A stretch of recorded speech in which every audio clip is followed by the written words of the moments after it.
Nakahandusay at duguan ang lalaking yan sa gilid ng kalsada sa kahabaan ng Barangay Uyong sa Labrador, Pangasinan. Ito'y matapos siyang mabundol ng truck habang nagja-jogging bandang alas 7 ng umaga kahapon, December 17. Nandun nga sa may shoulder na nagja-jogging.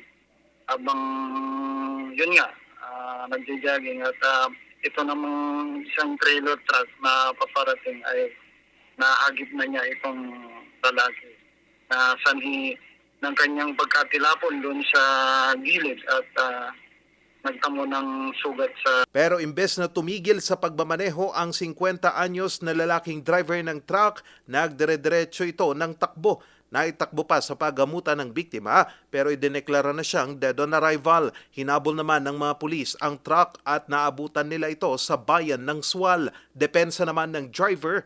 Dumiretso siya sa patungong Sual para maghanap ng pulis na mapag-reportan nung pangyari. Subalit hindi siya nakakita doon, so kaya dumiretso na ho siya ng Sual. Pero ayon sa kanyang mga pahinante, ang sabi ng mga pahinante niya is parang biglang pumawid ata yung nagja-jogging.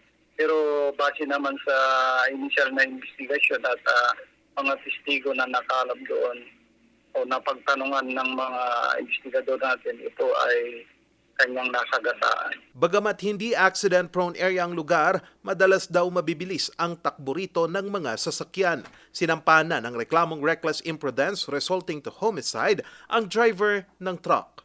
Charles Nicolimon, RNG News.